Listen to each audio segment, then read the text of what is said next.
Hey, I think we're on. Hey, awesome. Hi, everyone. I'm Eve Crevoshay. I'm the executive director of Take This, and this is Take This Talks Dev Days. And I have with me Jalen, Hi, who thanks so much for having me. I'm really pleased. I enjoy talking to you anyway all the time, and so it's a pleasure to be able to do this with other people to join the conversation. So, um, Jay, why don't you start by introducing yourself and your role at the Games Hotline, and then we'll talk about why we're here today and what the point of this conversation is. Yeah, definitely. Sorry I kind of interrupted you. The beauty of digital calls like this. Um, yeah, I'm so excited to be. I think this is my debut on Take This Talks. So Yeah. my name's Jay. I use they and them pronouns. And I'm the hotline director and programs manager at the Games and Online Harassment Hotline.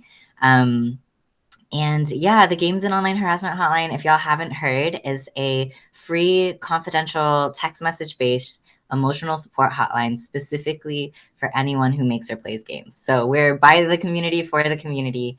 Yeah, and this is a really special time because it's actually the 1 year anniversary of our launch. We first launched this mental health resource about a year ago in August of 2020, and we've learned so much, had so many conversations. I'm really excited to talk to you about that today. Yeah.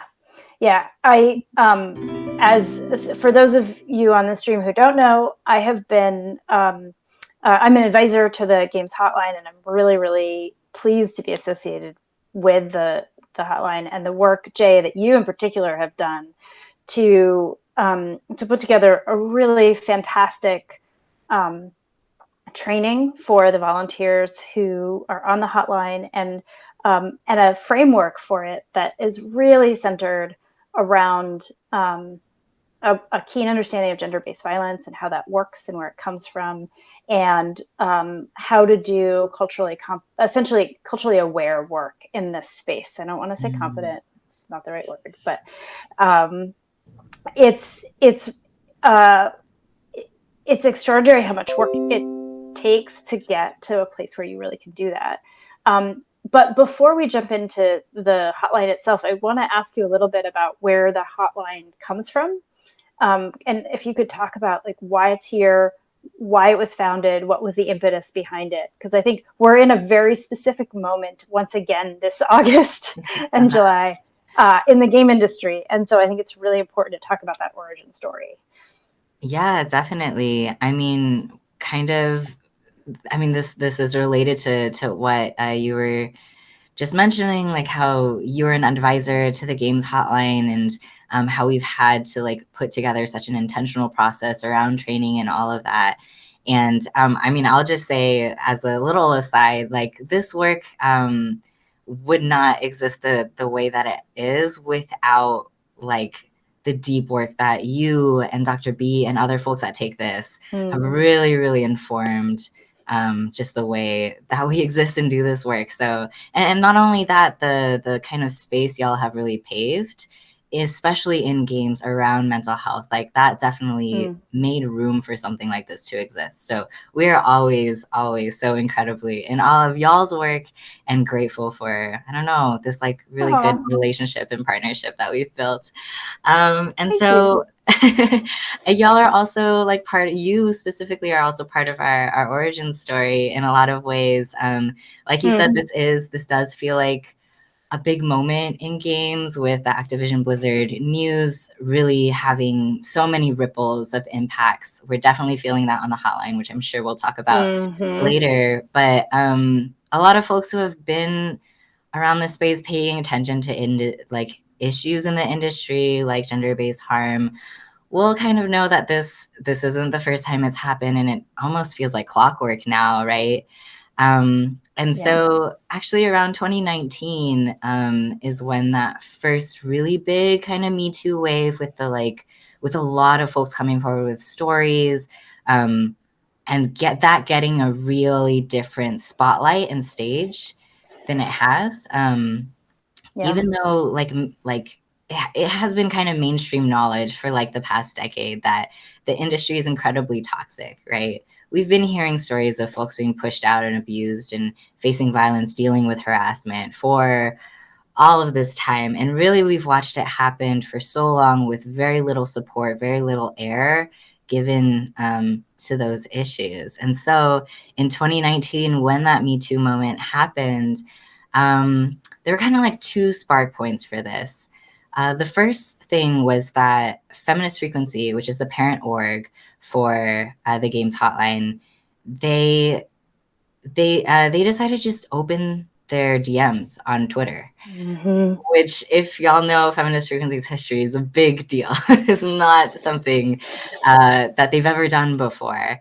And what happened, and I think they just said something like, hey, this is a lot. If anyone wants to talk, we are opening our DMs. And what happened was so many people flooded that inbox with just stories about what happened. They had no idea who was answering on the other side. There definitely weren't trained responders or like folks with any sort of kind of official grounding and like emotional support counseling or anything like that. But just a space to tell someone what you're going through or something that happened to you seemed like it was really impactful to a lot of people. So that was an experience, right? The other part of it was that Anita, the executive director of Feminist Frequency, just started having conversations, talking to everyone, including you, about what do y'all see in the industry? What do you want to see in the industry? What do people need? What's already out there? What work is already being done, right? Take this, already having been in that space for a long time, doing a lot of work there. But what is missing? What do people need? And so from both of those kind of formulated this one idea, which was to create a hotline.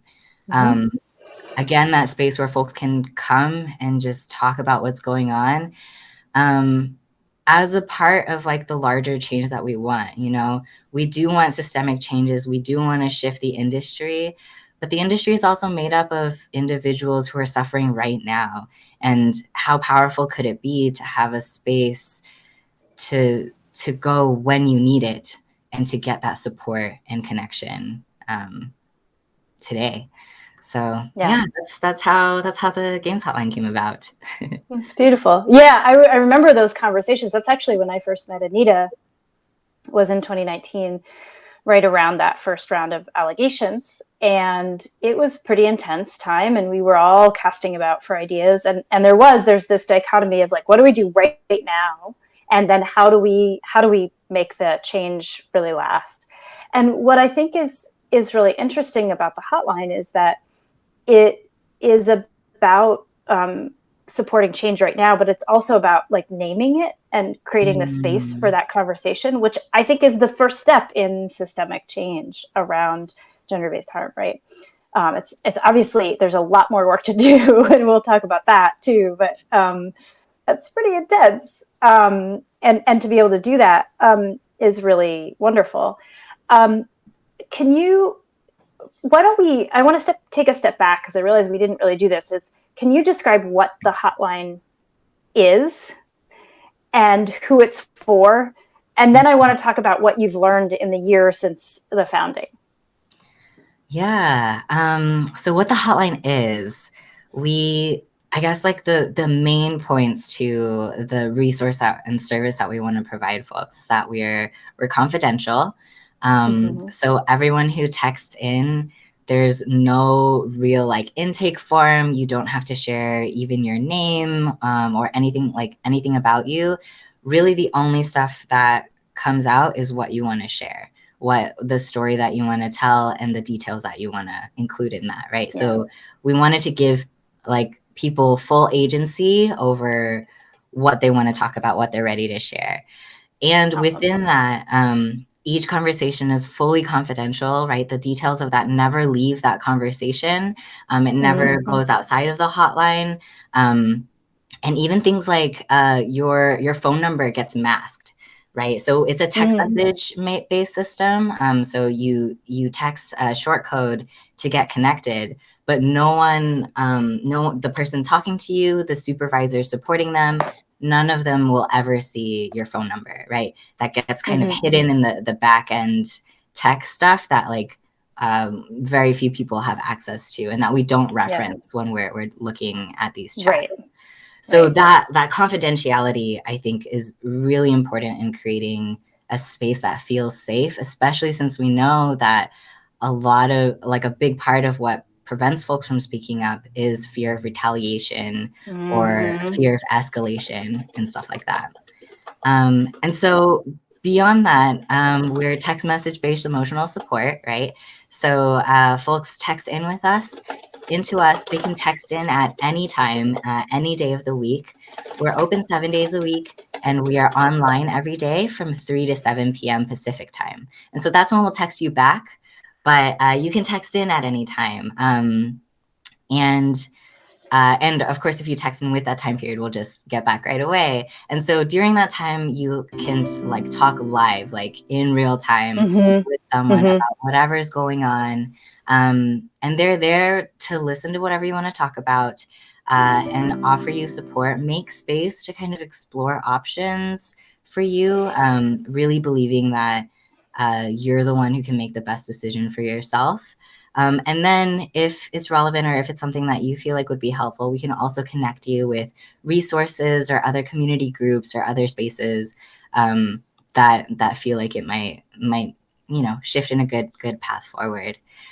So yeah, that's kind of an overview of what the games hotline is. Do you feel like I did a good That's job great. with that? You did a great job. Okay. I do want to ask one very specific leading question, which is who is it for?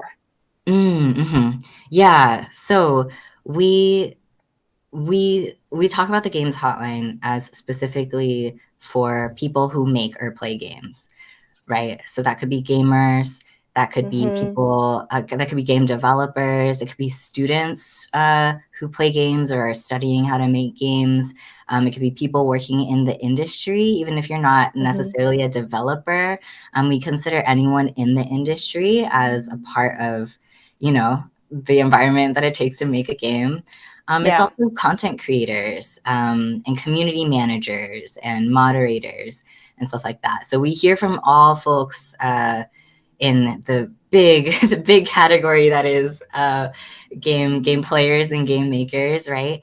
And that actually has been really validating for us because definitely one of Mm. our concerns when we first launched was like, what if people think it's only like you can only come to us to talk about video games or to talk about online harassment, when we know that the experience of being in games community and in the games industry is so much bigger than that, and there are so many other things that folks need support around. And so that has been really validating that folks have been texting in so much about not only harassment but also their like workplaces, Yeah. their friend groups, the friends they play games with, their mental health struggles and things like that. So yeah. Yeah.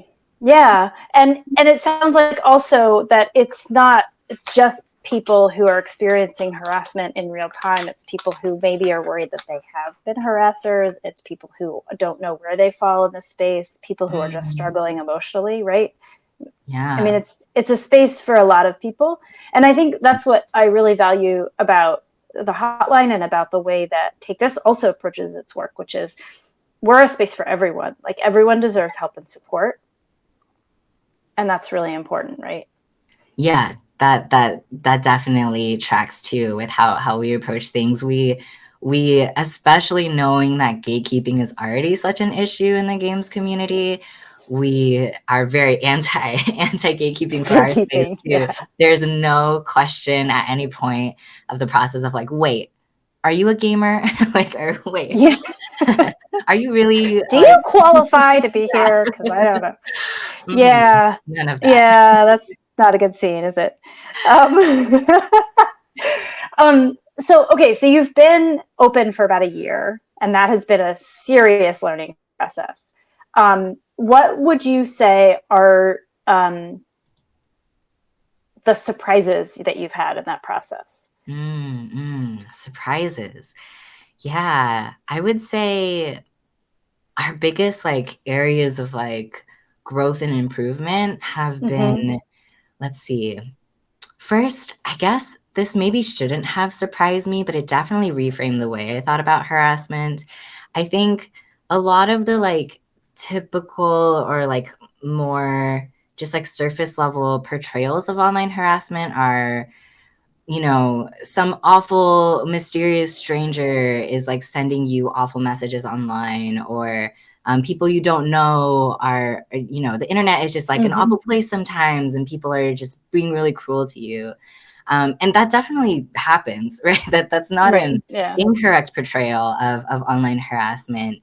But what we saw when folks were texting in was that really the core of a lot of, oh, there you go, a lot of online harassment experiences is relational. A lot of folks came to talk about the Mm-hmm. relationship aspect, the social aspect of harassment. You know, we know folks gather around games, both in gaming and in game development or game making. Mm-hmm. It's an incredibly like community driven, passionate space, right? It's a huge draw of it, right? Like these are really vibrant and awesome communities. Um, and sometimes those like being in relationship can be messy with people. Being in community can be messy Yeah. and hard.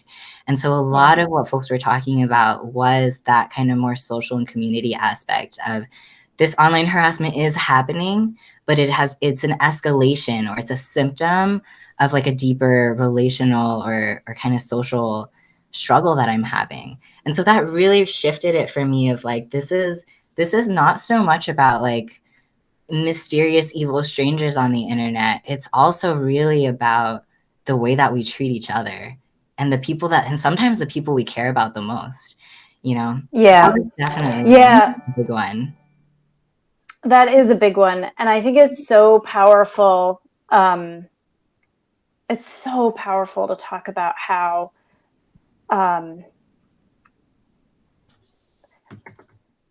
we exist, you know, in relationship to people, and that is colored by the the cultural and social paradigms in which we operate. And Mhm. it's hard, it's complicated, and um, it's we need help to do it well, right? And Mhm. people often make mistakes or are just careless about it, and Yeah. so that the intentionality, um, uh, so creating you know, just recognizing that that is how, where and how it's hard is a really powerful way to understand what the origins of this kind of stuff are, right? And Mm. that's where it gets really interesting for me, is like, where does this come from? Why is this happening so often and so frequently? And what is it about interpersonal interaction colored by gender and Mhm. and power imbalances and things? Why is that so complicated for us? And why does it so Mhm. frequently trip us up? And the short answer is it's the patriarchy, but like, what does that mean? And how does that, how does it actually play out? And Yeah. how do we unlearn it? Right. Mhm. Because it keeps coming up. Um, Yeah. yeah. Yeah, definitely, definitely. It's so much more than changing a password or improving your social media privacy settings and, Oh my gosh. Like like those kind that's of just a little tactics. tiny bit of it. Yeah, Yeah. right. But sometimes when you look for advice and support around harassment, that's kind of people are like, check out this reporting tool, or have you used different passwords? Like, did you remove your doxing information from the internet? Um, what we feel like the Games Hotline is able to provide is that centering of that human experience, and responding to it with human support and connection. The other really surprising thing that we definitely Mm, didn't anticipate is, of course, we started this hotline. We started it like as directly impacted folks who have experienced online harassment, who've experienced abuse in the games industry, very familiar with all of that, wanted to very intentionally make it like survivor centered, all of that. We got that covered from the start. yes, you did. And then we started getting text messages from people talking about harassment that they just caused. Maybe they just raged out in a game and are Mm, feeling really embarrassed. Maybe they like used a racial slur that they're like, that's not really who I am, but I couldn't stop myself. And I do this every time I get angry. Or people who have been kicked out of a community for causing harm. Like all my friends are saying that I've been like sexually harassing people and I'm not welcome here anymore. And that really hurts. I feel like I just lost all of my friends and I don't know what to do. And I don't feel like that's what happened. And I'm lost in all of this. Or people experiencing, or people like kind of also on the industry side, being called out for harm that they've caused and kind of feeling the effects of cancel culture, feeling isolated, feeling really betrayed in a lot of ways, on their own end in that experience. And so that was really interesting. When we first started getting those conversations, we didn't really know what to do with them. And we really took a breath, took a moment, and decided that we wanted to offer emotional support for these people who have caused incredible harm, sometimes incredible harm in our communities.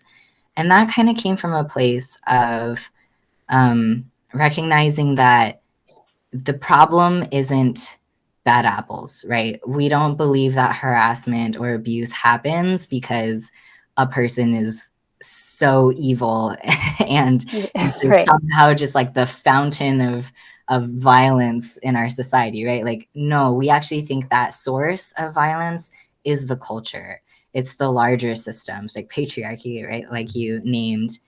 And so if it's not, if this one person who is seeking help, ooh, there you go again. It keeps happening. It's funny. Full disclosure, everyone. I'm on my phone. It's like propped up in 15 ways. Here, I'm going to use a chocolate bar to keep it secure. No, sorry for teasing you about it. It's totally okay. But yeah, like we recognize that harassment and abuse comes from an ecosystem, right? Like that's the real problem here. And so if we start from the assumption and belief that people can change and it would matter if they did, those people need to feel like there is hope and support for them, especially when they're reaching out and asking for help, right? Like that's what we're here to offer. And so we decided that, yeah, we want to have those conversations. And so we really we added a new part of our training. We talked to a bunch of folks that take this for guidance of like, how do we do this in a way that doesn't cause more harm, right? Because the last thing that we would want to do is offer affirmations to folks of like, oh, you didn't deserve to be fired, or you deserve a job in the industry, or like that's so wrong that people are harassing you for doing harassment, right? We didn't want to do that.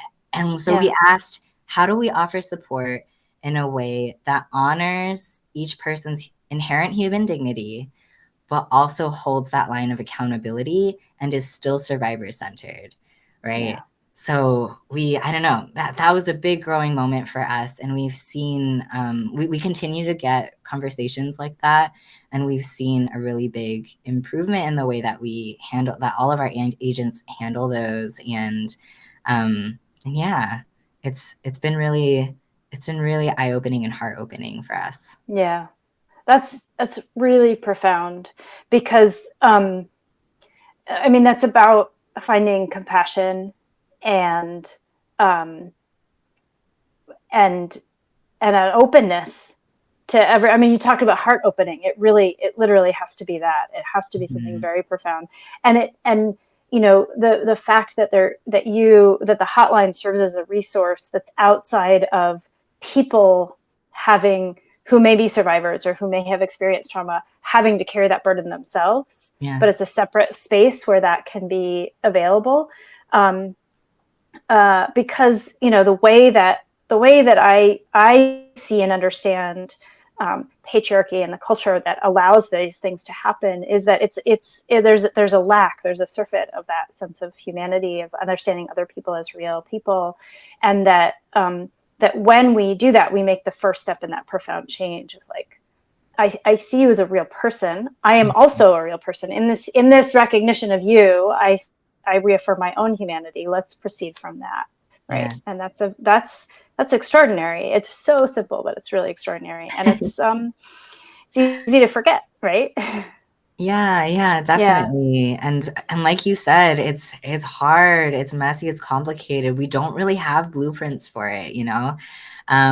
But we right, like you said, we are like kind of something that makes us special is that we are such an unaffiliated kind of third party space Yeah. where it's you can kind of take some of those feelings, the real pain that these people do experience, Mm-hmm. when these things happen, bring it to us. We can make space for that, make space for that support.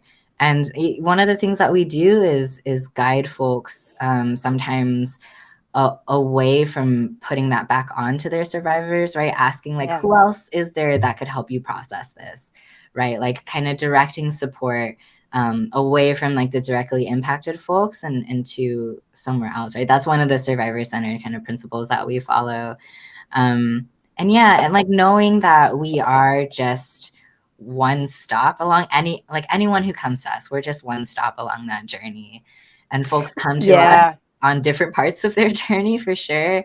But we really hope that, and this is something that Dr. B talked to me about, of like, Mm. if we see our role as just holding that door open for change, we're not pushing anyone through it, we're not slamming it in anyone's face.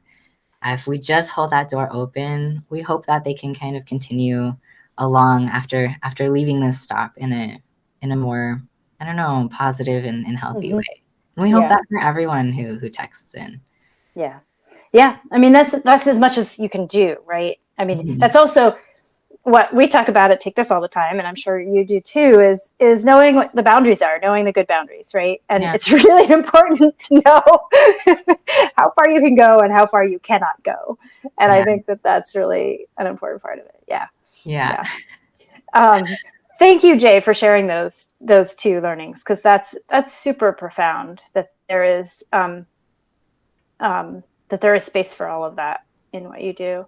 Um, I know you've also started to compile some data around what you're seeing in the hotline. And Mm. I'm sure people are really curious about that. Um, Mhm. the content, what's most frequent, what Mhm. you're, who's calling and why, and I'd love to hear a little bit more. If you could summarize what you feel like you're seeing in those contexts. Yeah.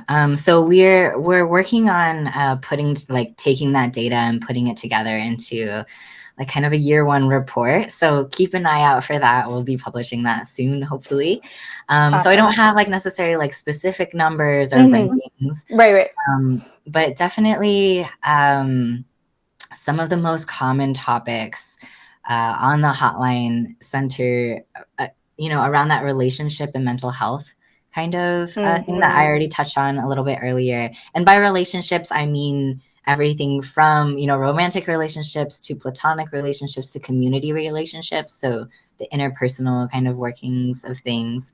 Mm. We get a lot of folks texting in about in-game harassment, primarily identity-based in-game harassment. Mm-hmm. So folks talking about being harassed based on their gender, based on their sexual orientation. There's a lot of like homophobia-based harassment happening. I'm sure your audience doesn't need to be told that. And Yeah. also like race-based Mm-hmm. harassment in games. That often it can tie in with like friendships and community group type things too, Mm-hmm. because unfortunately, again, sometimes this harassment is coming from our friends, coming from Yeah. our communities. So it's Yeah. all kind of mixed together. uh, Another huge topic is burnout. A lot of folks working in the industry incredibly burnt out, both from public facing perspectives as well as like more internal, just like kind of stress related or performance related kind of pressures that they're feeling. Yeah. It's also tied to, you know, I, you Eve really helped me think about like burnout and crunch and stuff in a much more holistic way, because and it's been affirmed by a lot of the conversations we've had on the hotline, right? That it's not just workload. Workload No. is workload and hours. That is really rough, but it's also the things like being tokenized, being the only woman in your workplace, working somewhere that claims to be inclusive, but sees marginalized folks' work co-opted again and again. Watching abusers or folks who are violent in the workplace get promoted, even though while that violence goes unacknowledged, right? Especially with the blizzard stuff happening in the news, we're busier than ever right now. This is especially like the first week that it came out, we like tripled the volume of texts we were getting in. This has really, really affected folks deeply. But yeah, like all that, like that part, it's not even talking about the work, it's talking about the environment, right? Yeah. So yeah, burnout is a big one. And then this is also something that surprised me. Maybe it kind of says something about my background, but we actually have been hearing from a lot of students, and that's not necessarily a topic point, but I guess back in my day, we didn't have things like high school esports teams, or like schools for game development and stuff like that, right? And so hearing a lot of the same topics that we're talking about, right? Like workplace abuse, burnout, kind of really intense workloads, and also kind of community harassment. We're getting that from a student perspective in a lot of ways too, which shows me a lot of what we were already talking about, how systemic these problems are. That it's not the issue of one workplace or one like incredibly bad leader or something like that. That this is starting from kind of from the beginning to the end, from the smallest little, high school or college esports teams to the largest corporations in the industry. It is really a cultural issue. And yeah, it's really, really interesting to see all the different manifestations in different types of spaces. Wow, that's intense. That's really intense. So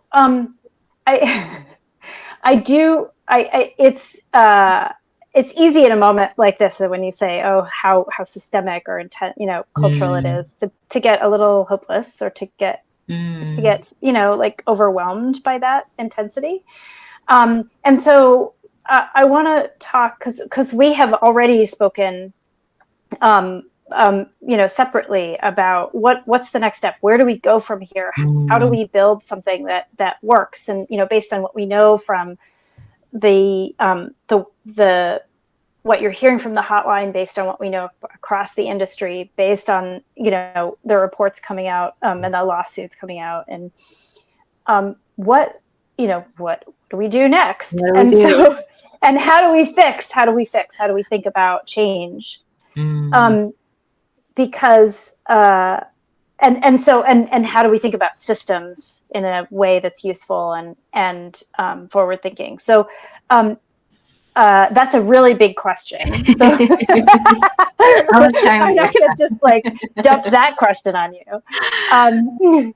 So I think where I want to start is just to ask, like, if you were to pick a couple of inflection points of like where change really might happen, like where are those inflection points for you? Yeah, you already know that I love talking about this topic. We should just get on every week. We should just get on every week and talk about this. Okay. Oh, my cat's here. Sorry about that. That's okay. Barnaby. Cats are always welcome. Let's see. Now I'm distracted. Inflection points for change. I think, we've been talking all this time about how this really is about community. It's about relationships. He's going to walk. Sorry. That's great. Um, I always say it's it's both a blessing and a curse that it's so about us. It's about all of us, right? And Mm-hmm. in some ways, we are all we have, you know, all we have is each Mm. other. And so that kind of sucks in a way of like, man, it's also a big change. Like, we need to get everyone on board for this. Like, that's going to be really hard. But on Mm-hmm. the other hand, that does show us that the power really does lie with us, you know, with all of Mm-hmm. us, with all of our relationships. And so, especially from a hotline perspective and what we prioritize and the work that we do, how we see the hotline fitting into all of that is that, you know, starting with those relationships, starting with our community spaces, starting with the conversations that we have with each other. We really hope that the hotline models like a sense of like okayness around seeking help, around vulnerability, about Mm-hmm. talking safely and honestly about what's going on. I think if we can bring that into our relationships, into our community spaces, I don't want to underestimate what a big difference that would make, because it is those smaller scale interventions, the ways that we show up to conflict, the ways that we name to a friend, to a loved one, that, hey, what you did really hurt me. And how are we going to use that conflict in a generative way rather than feeding it back into these toxic cycles? Because we see this violence happening as a cycle, right? I really think the change needs to start with interrupting some of that. And we see that be effective on the games hotline. You know, folks texting on Mm-hmm. the hotline tell us that this helped pull them out of a spiral. Or you know, when someone brings their anger to us after just raging out in a game, that Yeah. means it's not going into another game. You know, Mm-hmm. are we taking care of each other in these ways that are, I don't know, I really think in a way that can be really revolutionary. So that's, I would say, I don't know, That's where we beautiful. come from at the hotline.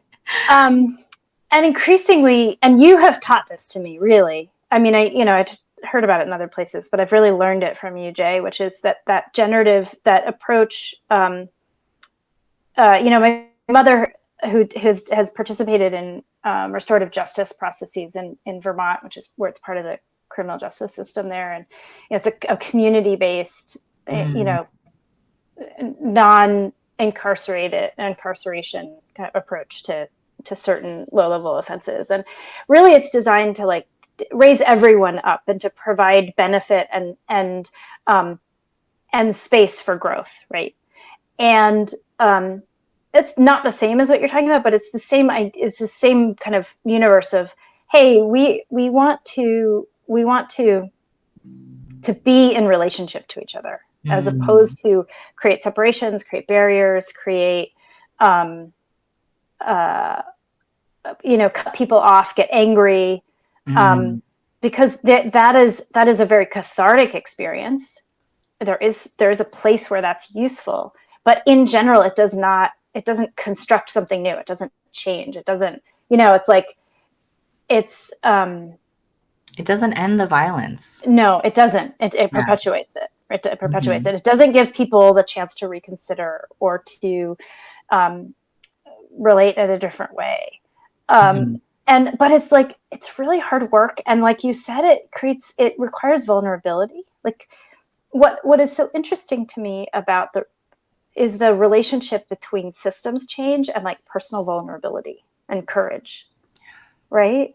Like these Yeah. things, you think of them as opposite ends of the spectrum, but when we're talking about this work, it actually is about each of us being vulnerable and courageous in ways that we are not taught to do culturally. Yeah, like Mia Mingus, who is a phenomenal disability activist and Mm, transformative justice advocate, she really talks about how like a lot of like rape culture and stuff is death by a million cuts. Of mm, if we look at rape culture as a pyramid, right, with like death, like murder and rape at the top, and then, you know, some like discrimination and like policies and laws and the ways that, like, you know, gender is kept out of things, and verbal abuse, harassment, that being in the middle. And then at the bottom, like the biggest part of this, right, being those microaggressions, objectification, things like that, right? This is like a pyramid. If we wait until we get to the top of it, it feels like we're bleeding out, right? Like, oh, there's cuts all over the place. Like, oh, what do we do? This feels like too big of a problem to change. But if we can interrupt at those lower levels, right, at that microaggression level, the objectification, the sexist jokes, right, then maybe it's just a few cuts that we go like, hey, wait, are you okay? Like, what's going on? And like, I don't know, it seems, I think what feels overwhelming is that it seems impossible to deal with these really big, horrible, horrific acts of violence that we've seen, because we don't even know how to deal with the smaller ones. And I think if we build up as a community, right, if all of us, we build up more skills around those smaller things of like, I held an event. I held a little gathering with some friends outdoors recently, and one of my friends actually ended up feeling really left out. I was setting boundaries around COVID and ended up saying like, "You RSVP too late. You can't come." They felt really left out, and they messaged me a little bit after, and my first defensive reaction, right, was like, are you saying I'm a bad friend? Like, you, like, how dare you say that? How can you possibly accuse me of that? Right? That's my defensiveness. But then actually lowering that, taking a moment. Screaming. I should go. It's okay. They're hanging up. Sorry. I was like, I need car keys. I'm like, they're not here. Okay. Nice. But yeah, so my friend was feeling left out, and when they accused me of that, I felt really defensive. But I felt like, actually, I need to, like, okay, take a breath. My reaction is valid. That's okay. But what is this friend really telling me, right? Yeah. They're telling me there was a misalignment and they felt hurt by that. They're presenting me an opportunity to heal that and understand the impact of what I did, you know? And so like that, but that was hard. But I was like, remember that this is practice and it gets easier and I can build this muscle. But like, if we can't even deal with like little interpersonal conflicts like that, how can we possibly know how to face conflict generatively when a friend, you know, if a friend instead tells me, hey, I felt like what you did to me that other day was sexual harassment, or was like really like much more escalated violence, you know, like that's going to feel impossible. So I really believe that like the smaller kind of starting with that place of vulnerability, smaller, lower level interventions is going to make a really big difference. It is. I feel like, you know, it's interesting you brought up like COVID boundaries, because I think this pandemic has actually, one of the things that was so challenging about it, but also an opportunity, was that it required us to try and figure that out, what those boundaries are and how they work. Because we've never had to do that as a society, like generally. And here we were like constantly, like nobody quite knew what the boundaries should be. We still don't, like, you know, they keep changing, and and it's complicated and uncomfortable. And, you know, like, as you know, I flew across the country a few times during the pandemic because my dad was dying, and, you know, I wanted to be there. And I was both like really grateful I could do that and trying to do it safely, and also guilty that I was even able to do it. You know, it's like all of these boundaries we have to get comfortable with knowing where we sit and being really clear about that, and then being able to communicate that. Right? Yeah. And I mean, and then being willing to be totally wrong. Yes. I mean, yeah, the being wrong part, like, I don't know about you, but I feel like I've run into so many miscommunications about boundaries, because some things don't mean the same thing to everyone. You know, like it's almost sometimes feeling like I don't feel fluent enough in the vocabulary of setting these boundaries, and Mm-hmm. I see that, Yeah. yeah, I see that mapped out in so many different ways of sometimes folks, you know, this is not to excuse any behavior or harm, but sometimes genuinely people don't understand that an action that they did caused harm or Yeah. felt like sexual Yeah. harassment or even sexual violence to someone Mm-hmm. because without having all those conversations and really putting that nuance in the forefront of how we talk about boundaries, it it just leads to all of these it leads to a lot of people feeling hurt and not a lot of people not even feeling heard in their hurt. Yeah. Um, and so, yeah, this is a big topic, but I'm so It's a glad really big topic. you brought it up because it is so relevant to our lives now being in the pandemic, but also just like more in general, the way that gender-based harm and harassment and abuse play out. Yeah. One of the things that I've had a lot of people say to me, and I think they come to me because they feel like, oh, they can ask me this question. They're like, well, is it Mhm. really that bad in X place? Or Oh. I never experienced this. I'm a man. I've never experienced this. Like, Mm. did I miss, was I an awful person because I missed it? And I think, generally my answer is, my blanket answer is, yeah, you missed a lot, right? We all miss a lot. And Mhm. part of that is that like you said, we don't even know that it could be construed or that it could land as violence or discomfort for someone because it's so much a part of a set of assumptions about how we operate, right? Like we are in a cultural context that makes it easy to perpetuate gender-based violence, really easy, Mhm. right? Mhm. And it is so normalized, Yeah. and it's even more normalized in games. Right. Right. I like to say that the status quo is not a static space, that it Mm, has mm, momentum, and when you do nothing, it's not like I'm just standing still, I'm not making things better or worse. You're actually by default moving in the direction of that status quo, right? mm-hmm. And so what it means to actually push back, it's not enough to do nothing and say nothing. It takes active effort to go against that momentum, to even stay still, right? Silence equals complicity Mhm. means right Yeah, that we're actually pushing against the status quo. We are right. trying to change that momentum. That's yeah, Yeah, that's a great yeah. description. I really like that. Thanks. Yeah. That context part too, we hear that a lot in the conversations we've been having, especially recently in light of the Mm, Activision Blizzard news. It's brought up so much from so many people, and we've already said this violence and this abuse has been going on for over a decade, right?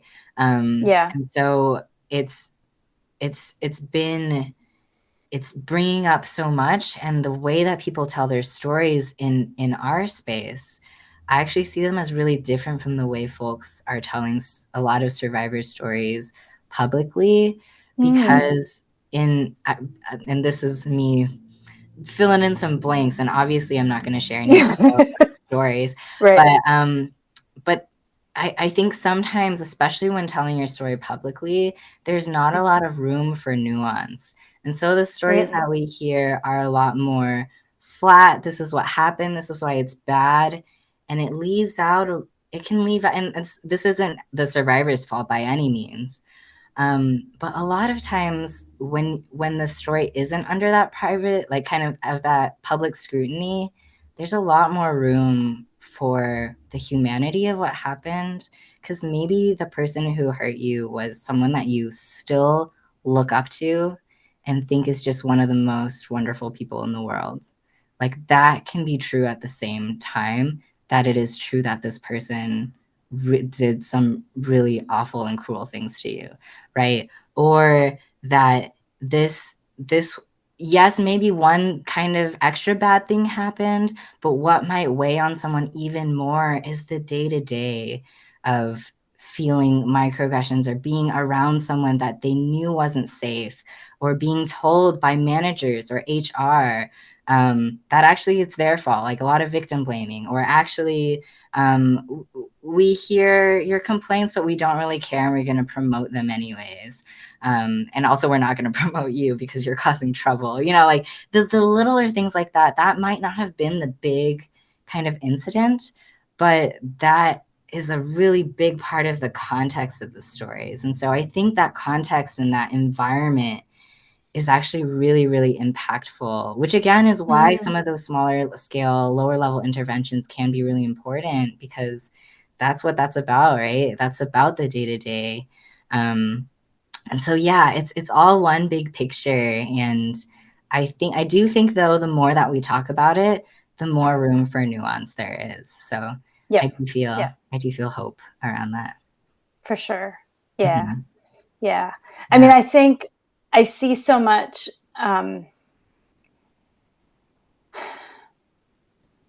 what you're talking about also, those lower level conflicts, they're not always registered by the victim Mm, as um, gender-based violence, right? They're registered as conflict or power imbalances, right? mm, And they come from a system that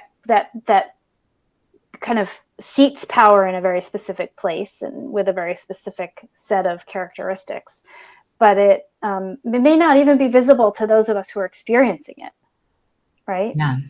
Yeah. And that's, I think, really important. Especially, I know, like, I definitely used to think that things like harassment and objectification and sexual harassment and also like unwanted touching and stuff like that, like I considered that kind of the price of admission to being in a game space. Mm, Like I don't know that, there's definitely a part of my life like that I wouldn't have said like, oh, that's sexual harassment, or like that was because of gender. It just was like, this kind of sucks. I feel uncomfortable and unsafe for some reason. mm, But this is just how it is. Like, this is just kind of the price of being here. And it can take sometimes an escalation or just time or hearing someone else talk about it to really register that even if it's normal and normalized, it's not okay. And it causes like pain, and it's okay to feel that pain. Um, mm-hmm, it mm-hmm, is so deeply cultural in that way that it can be really hard to recognize and talk about. mm-hmm. Yeah. And it can happen with people that you love and care about. Yes. And you Yeah. can still love about them and it can still be true that it happened. Mhm, mhm. Yeah. Something that I talked about with Dr. Hayes, who also is a part Mm-hmm. of Take This, is that here he is again, is that sometimes like rapists, abusers, we talk about them like they're these monsters, right? And we Mm-hmm. depict them as these like just truly evil, demonic kind of people. But actually, sometimes they're really nice. Sometimes they're some of the sweetest people that we know. Sometimes they're people who care about the games community, about other people. They care a lot, and they can cause incredible harm to the people Yeah. around them.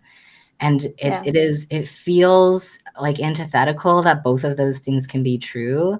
But I think the more that we deny that reality, the more that we allow that harm to continue happening, and that we actually silence a lot of stories in which that is true. Mm, yeah, I mean, this is really useful because I think a lot about all these situations where people are like, "Well, I know him; he would Yeah. never do that." Like, Mhm. and probably in most contexts that's true, but then there's other contexts in which this, like people, we make mistakes. We're not perfect, and we're not, one thing only. We're very multifaceted, and I can be awful in one space and wonderful in Yeah. another space, right? So Mhm. how, I mean, that's that complexity of people. How do you hold that space? This is really complicated for me. How do you hold the space of like people are complicated and nuanced and not all bad and all good, but also we need to protect people who have experienced harm or harassment or abuse Yeah. or violence from these other actors and from the ongoing trauma of exposure, while also Mhm. recognizing that people can change, people can grow, people can learn, and people can be different. Yeah. Yeah, it's all of it. I mean, I actually I would go even further to say that it's not even enough to say that like, "Oh, this is wrong, we're gonna stop," or "I believe survivors, like, I believe this happened to you." I think what's not talked about enough is even how do we make repair to those Yeah. survivors, right? I think that needs to go hand in hand with, like recognizing the harm and then figuring out how we stop it, and then figuring out how we facilitate change for people who are causing harm, and how we repair and meet the needs of people who have harmed. I think all of this needs to be a Part of the package conversation. deal. Yeah. Yeah. I mean, what is so this is I think this is a question. I mean, I have some sense of this, but like it's complicated and it's Mm, very, very individual and personal. What do you mean by repair? When we say how do we mm. repair? How do we what does that even mean? Yeah, I mean, I guess you're right that there aren't a lot of answers. There's not a lot of models for it. I think especially like I know for me as a survivor, when I first asked even myself that question, I was like, I don't know. I've never had time to think about this. I've never had like you don't even get there, you know? Yeah. So that feeling is real. I think that is somewhere that like I would love to see a lot more experimentation and innovation and creativity around, because it is different for everyone. It is like different for a lot of people. Some of the models I've seen are like paying for therapy, like asking Mm, who's harmed you to like pay for therapy because that's part of healing.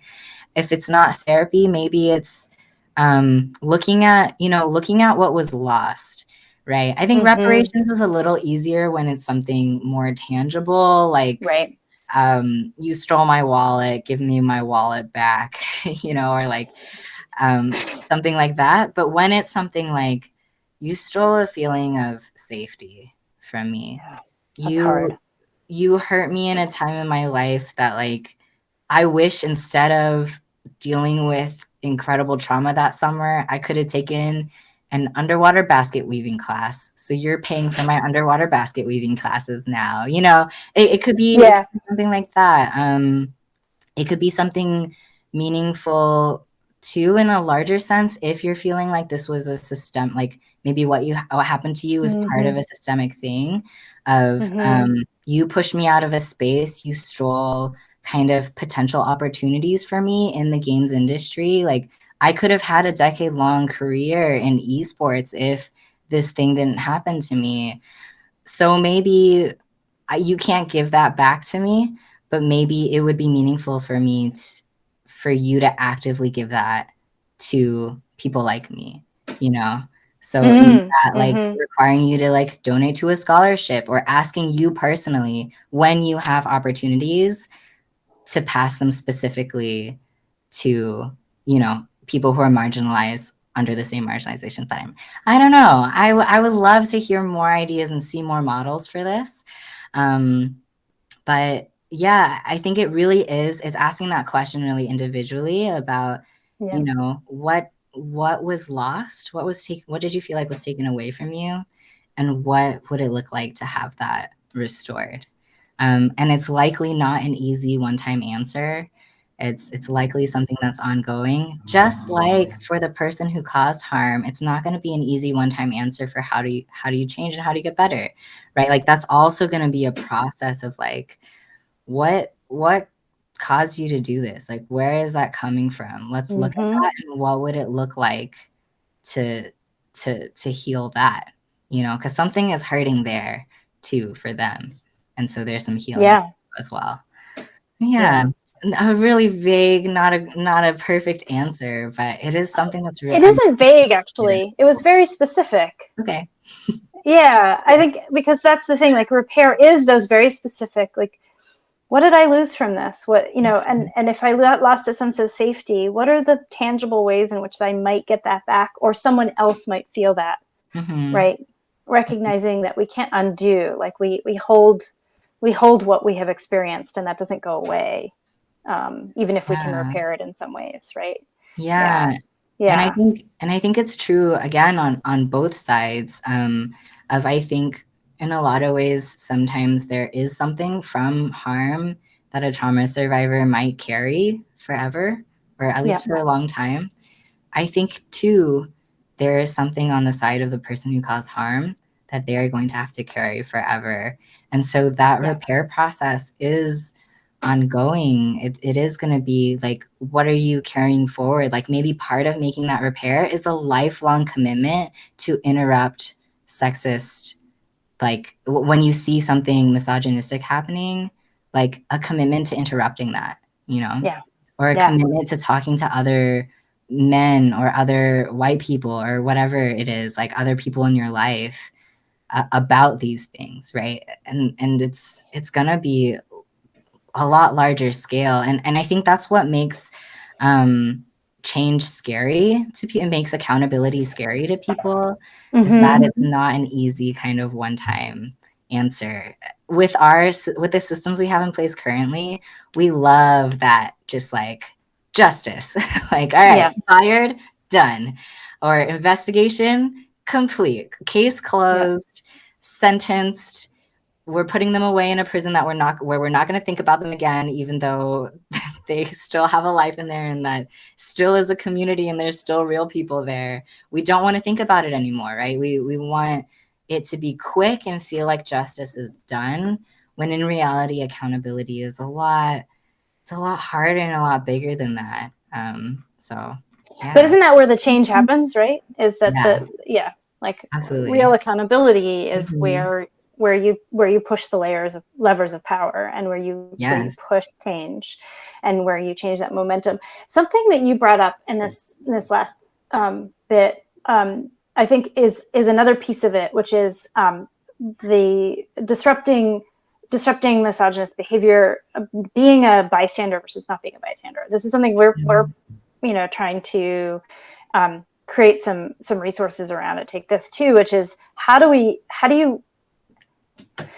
understand bystander behavior, the impetus towards being a silent bystander, the fear of speaking up, the Hmm. positionality of who is able to speak up and who isn't, and how to disrupt that, right? Like Hmm. it's very scary, which I hear Yes. we're back to vulnerability again, but like it's super scary to enter into that conversation and disrupt that ongoing process.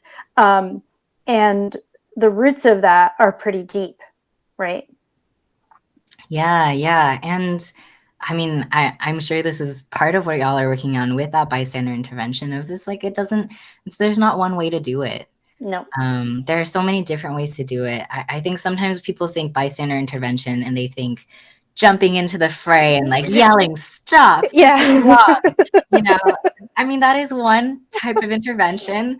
Mm-hmm. But there's definitely other ways, right? Like, in this case specifically, like maybe if someone, who has done gender-based harm commits to interrupting and intervening when they witness kind of misogyny in the future, maybe that is maybe that is speaking up and like kind of silencing someone when they're kind of spewing misogyny, maybe saying that joke's not funny, or it might be talking to that person later, having a private conversation with them in a separate space. Or it could be making a distraction, right? Distracting away from the person it's targeted at, in a way that's not necessarily like, you're being sexist right now, how dare Mm-hmm. you, but is still kind of taking that heat off of the target, kind of adding some padding and safety for that person.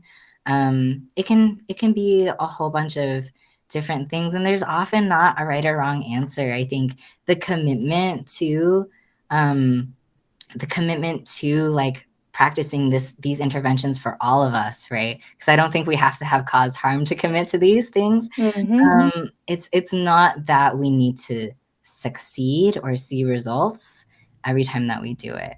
It's just that we practice and that we model for the spaces that we're in that this type of behavior is not acceptable or welcome here, right? It's pushing back against that normalization of Mm-hmm. like, we don't do that here, and Mm-hmm. modeling that for each other.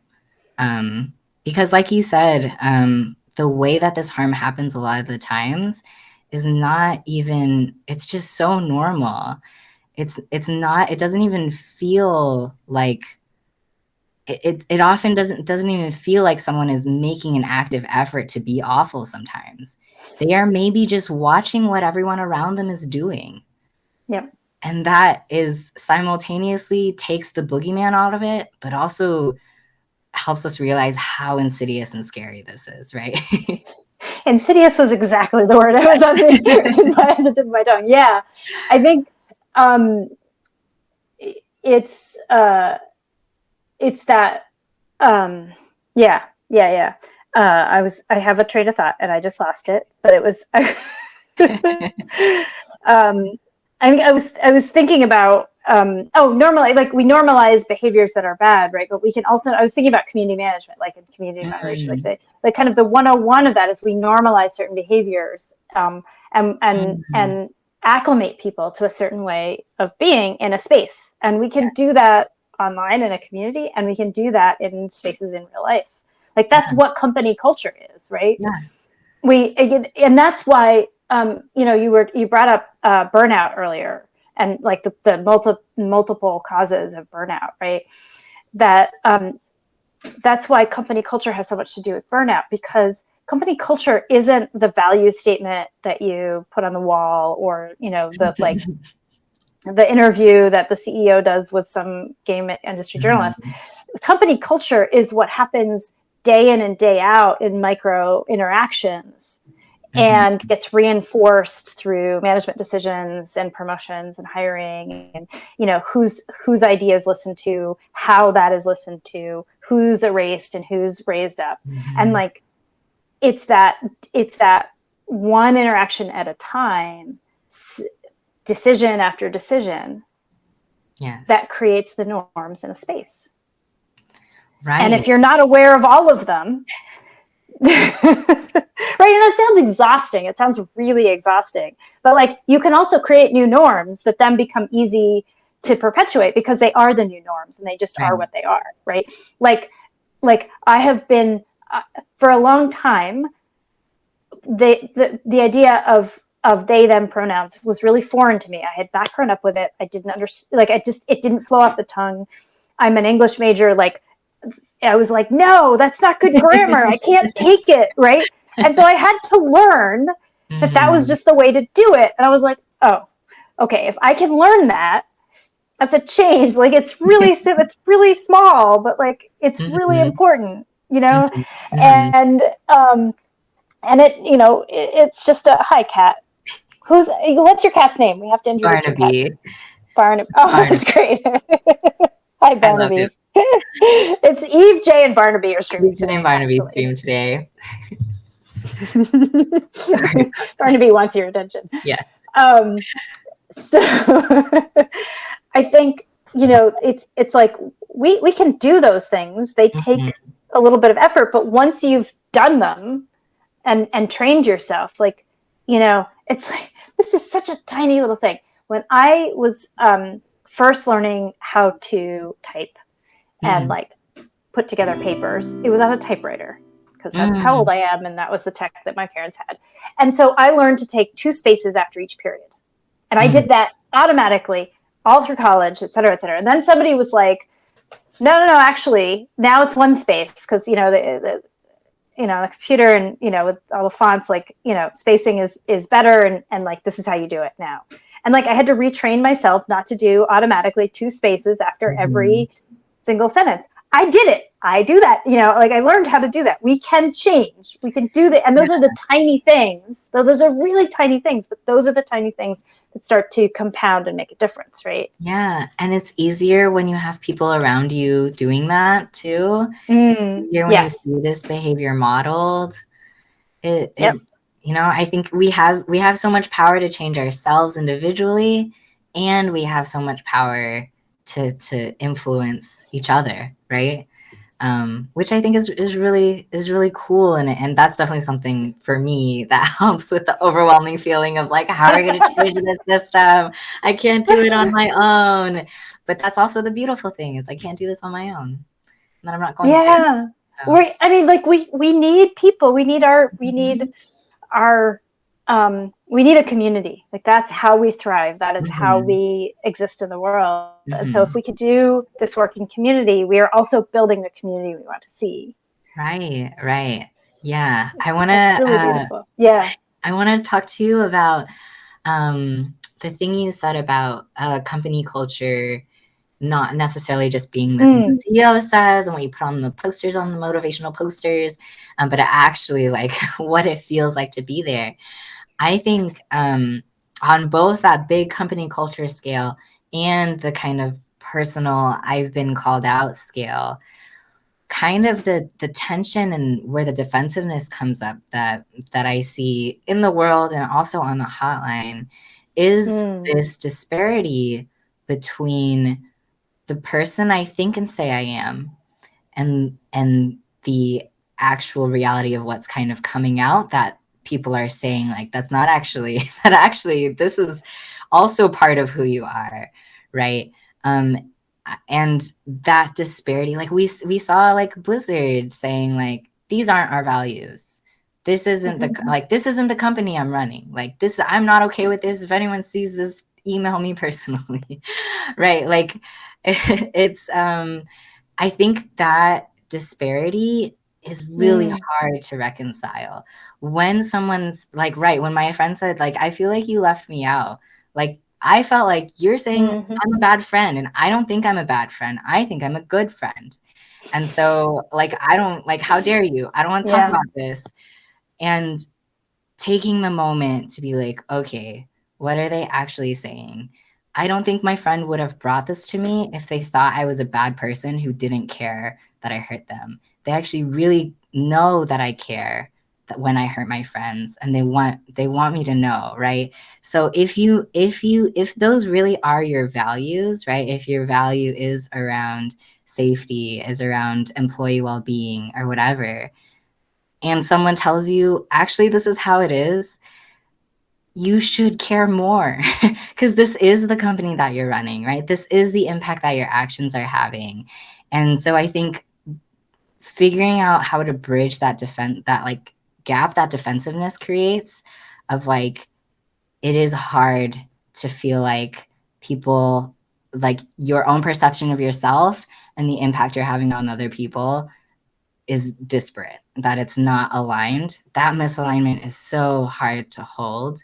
But that is, I think, what I challenge all of us in all of the little big harms and little and big harms that we do to really take a breath and make space for. Um, Mm. So what you're saying is, um, don't take things personally. Listen to what's actually being communicated. mhm. Right? Yeah, I bristle in general about like don't take it so personally because I do think it is personal in some ways, but I Personal, think right?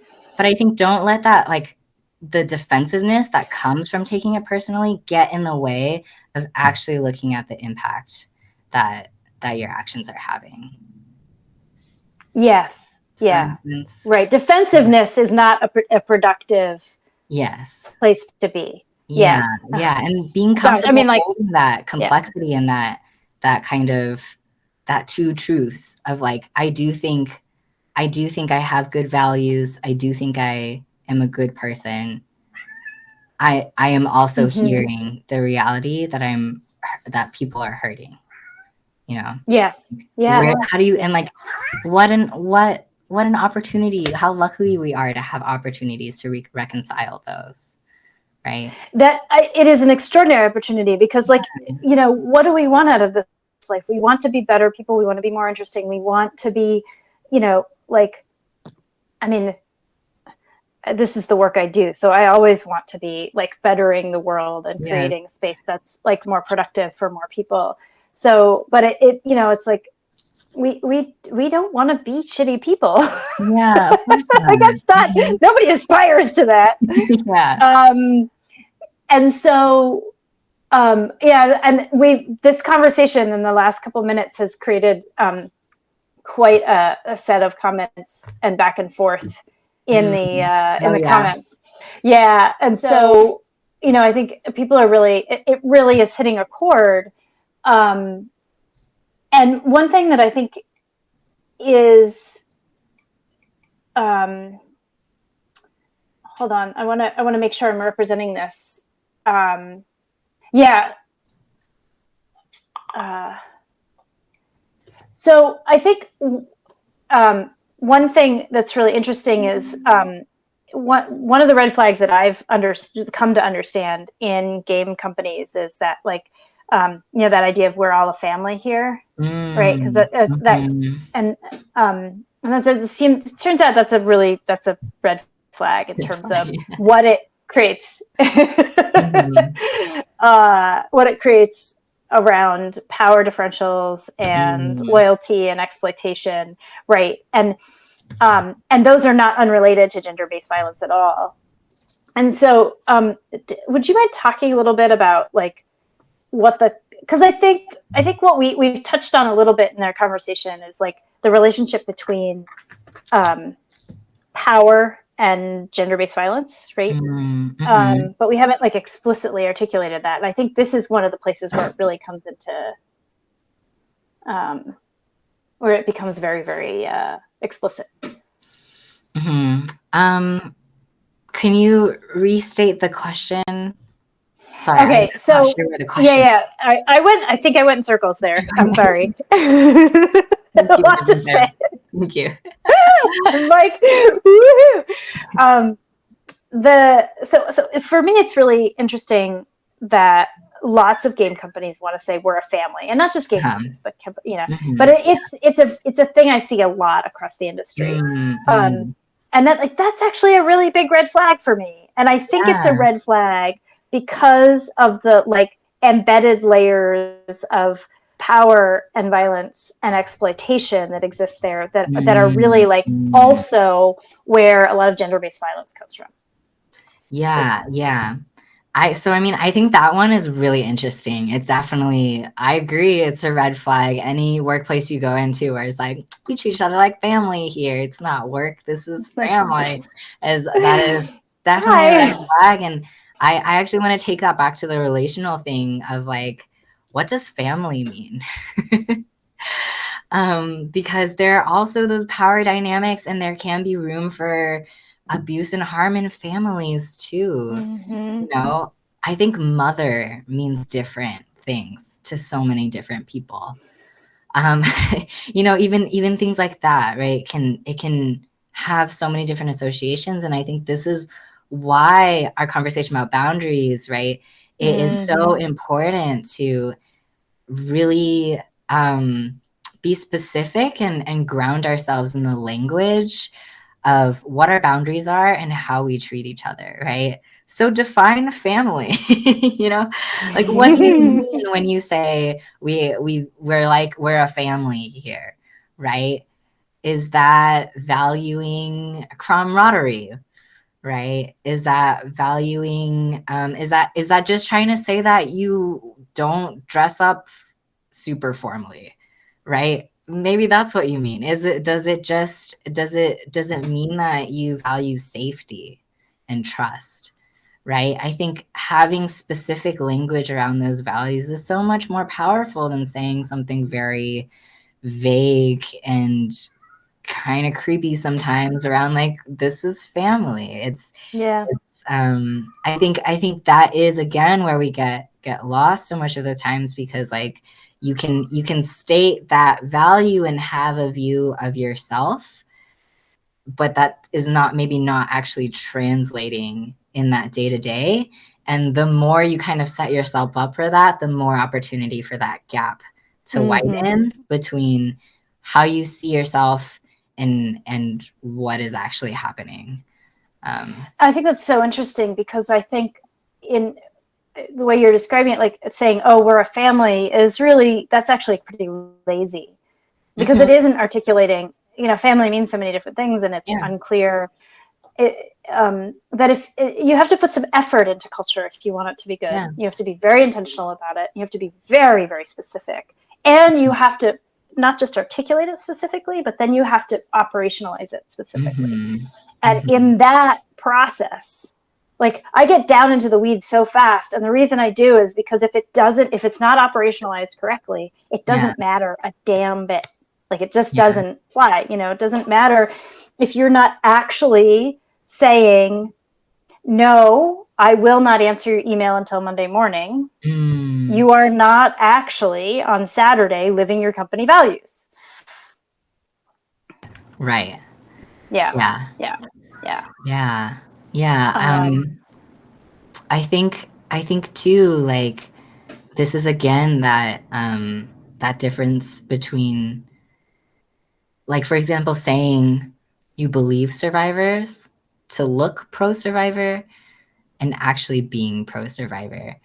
And what does that actually mean to live out, and to embed into your values? Because it can it's not as easy as it should be, but for some, it can feel easy enough to say, we believe the survivors, we think this is wrong, we do not support toxicity and abuse. Done. Like that, like you but can. we're not actually gonna Right. remove people from leadership. We're Right. not actually going to transform the way we train and Yes. managers. We're not actually going to change the way, our guarantees around reprisal. We're not actually going to do a salary review. We're not actually, right. These are all the things that create the actual, it's like, if you're really going to talk about equity and change, you have got to look at who's paid what and why, and change that. Right. Yeah. I mean, and you've got to look at who's running what and how that feed, and whether people are actually not just like being listened to, but actually then that change happening. Right. Right. Yeah. For a long time, I was saying, I was like, oh, you need to listen to people. You need to shut up and listen. Like, that's step one. Yes. Yes. That's not enough. It is crucial. You cannot move to step 2 until you listen and believe and acknowledge That is true. the harm. So it is a great place to start.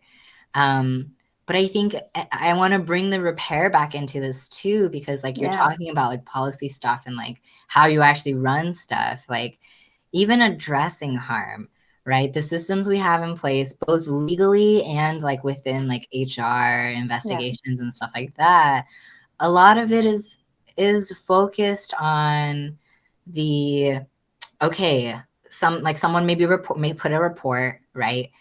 We're gonna investigate.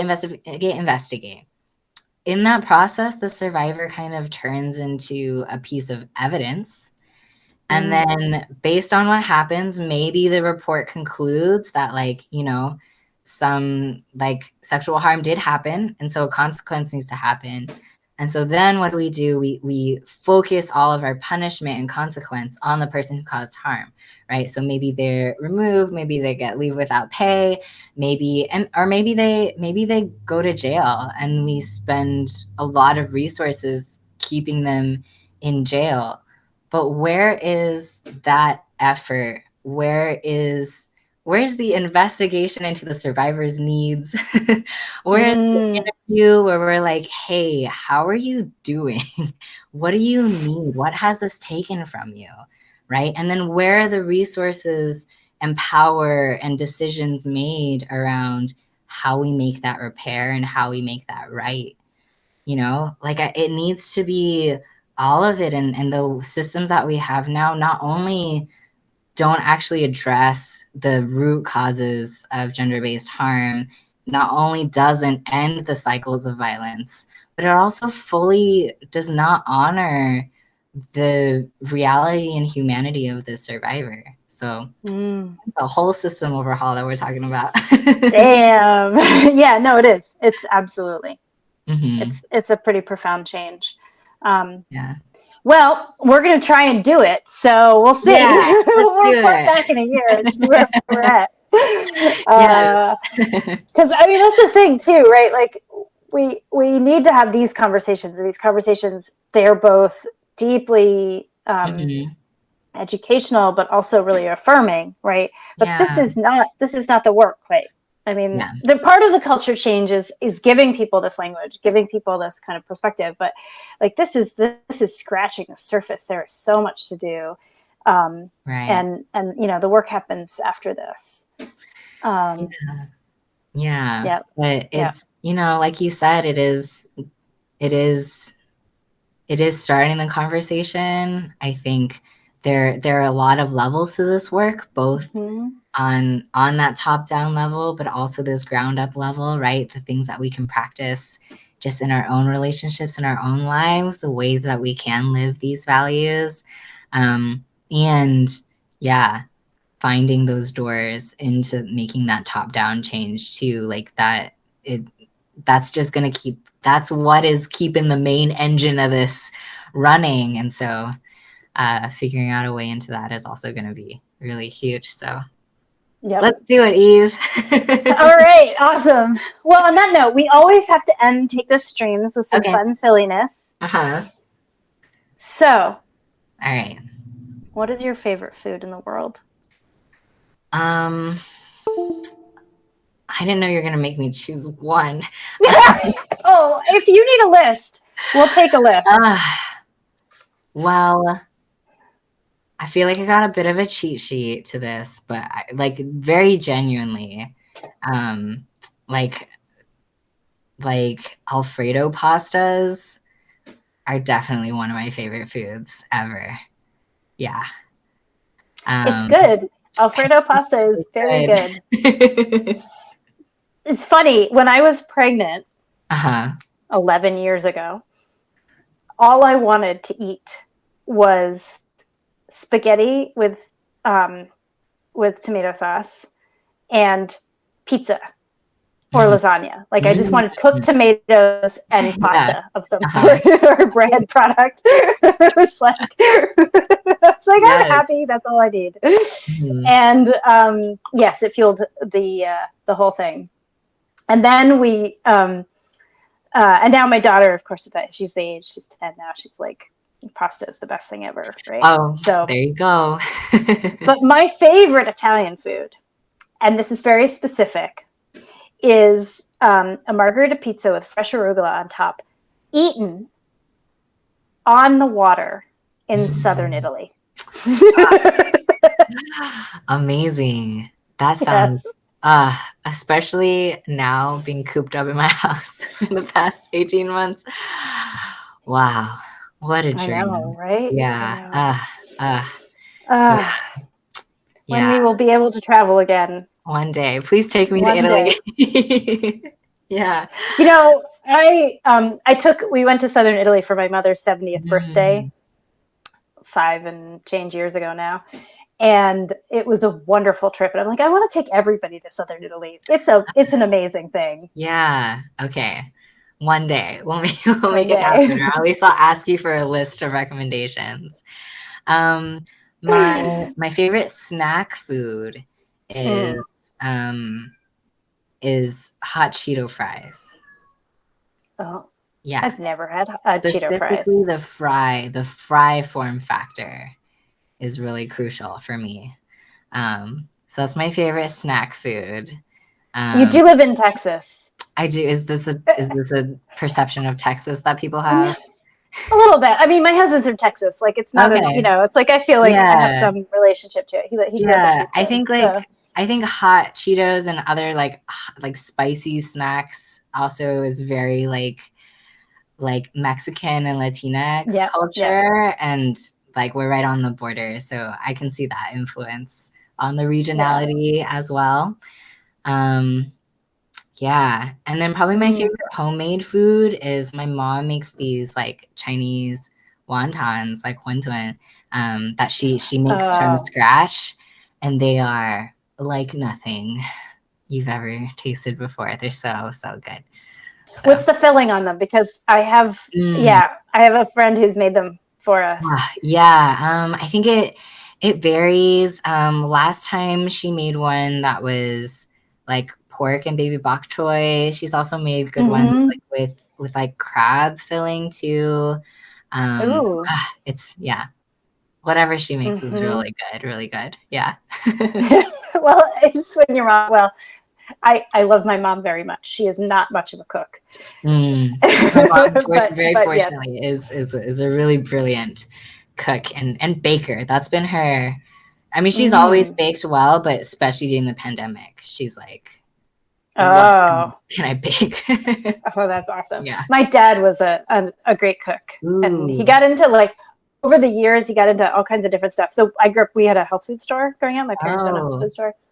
So my diet as a kid was like really very unusual for an American kid. Interesting. Yeah. Yeah. Hippie parents with a health food store. I had, I had like, I ate a lot of tofu and brown nights. Yeah. Oh, wow. Yeah. I have an interesting story back there, but my dad, as over the years, like he started learning how to make pizza, and then he got really into like lamb, and he did. Yeah, it was good. Dang, nice. That's really cool. I know. Yeah. Your parental background of an RJ practitioner and a health food store. Like, that's special. That's really cool. It's super special. For a long time, it was like a novelty story. And then I got tired of it. And now I'm back to like just embracing it as, like it gives me the, what I think of it is, it gives me the kind of slightly off kilter perspective that allows me to have these kinds of conversations. Because my parents lived in a slightly off kilter way from mainstream society. Yeah, no, definitely. That's really, really cool. So what's your favorite dad cooked? Okay, so there's like my childhood comfort food. So my childhood comfort meal, you're gonna laugh, was firm tofu stir fry, like fried up with tamari and like basil and thyme, dried basil and thyme, and then brown rice with tamari on it, and steamed broccoli with melted butter and brewer's yeast, which is like maxi flakes, nutritional yeast. That was my like comfort food as a child. Oh my god! Does that like come in a pack that you microwave? Like we didn't have a microwave. This was like made at home. Oh my gosh, that's amazing. Yeah. And sometimes we grew the broccoli if it was the right season. What? And then, and then I think it was my dad's pizza. Yeah, because he got really into making pizza in the last few years of his life, and it was like really good, and he put all kinds of cool stuff on it. He was so proud of it. It was like a whole thing. Yeah. Nice. So that's one of those cool like pizza scooping tools. I always think those are so novel. You mean the little round like cutters, or the thing to scoop the little out? Yeah. I don't think he did. No, it was pretty. I mean, that's the thing. There was all those also like this. Related. Yeah. It was like you don't get the right tools if you're a hippie. You just like kind of figure it out. You generally rig everything. You kind of make it. Yeah. It wasn't about the right tools. I see. That's really cool. That sounds so wonderful. That's a good question. Yeah. Thank you for walking me down that memory lane. Yeah, of course. That was fun. Yeah. So I want to actually, what I forgot to do today, because I was having so much fun just chatting, is I usually ask the chat for questions. People are definitely enjoying the conversation about food. But if there are any other questions from the chat for Jay or for us together, please dump those in. Can you remind us all how to get access to that games hotline and what the hours are? Yeah, definitely. So again, remember we're a free, confidential, text message based emotional support resource for anyone who makes or plays games. Again, no gatekeeping. There's no, are you a gamer? Are you a game maker test? Anyone can text in about whatever you're going through. We're here to listen. We're here to support. And we have resources tailored to the games community and to dealing with online harassment. And so if you ever need to text into the games hotline, we're open right now, and we're open every day of the week from 3 to 7 o'clock p.m. Pacific time. But that doesn't mean you can't text in anytime. If you're having some big feelings at 2 a.m. in the morning, text us. If you are having a hard day and want to text us on your lunch break, shoot us a message. That's just when we'll respond. So we'll text you back between 3 and 7. And so to reach us from anywhere in the United States, you just text the word support to 23368.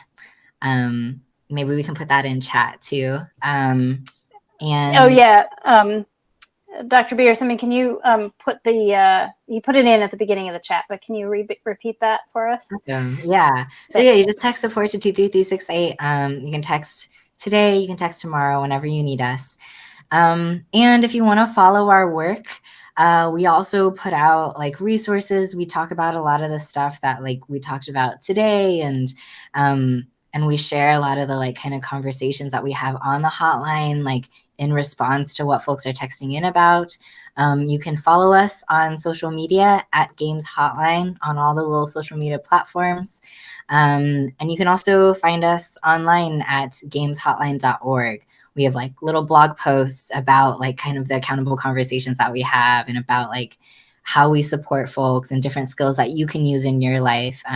Because we definitely we're not about knowledge hoarding. We want all of these resources, this knowledge, these skills available to anyone who texts us, and also even folks who don't text us and are just kind of interested in resources around this. So you can find all of that on our website as well. So yeah, that's the Games Hotline. Great. Thank you. And to answer Vince Rant's question, the phone numbers are fully anonymized. That information and data is hidden from all the volunteers and the respondents and everybody, so that intentionally. So it's a fully confidential, fully anonymized situation.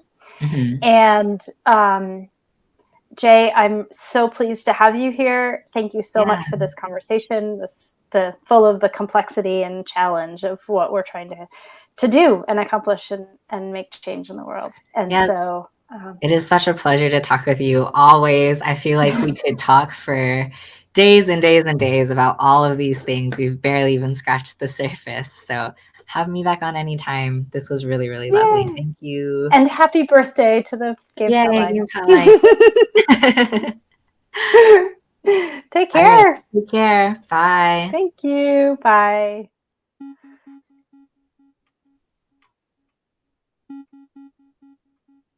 I think we're off.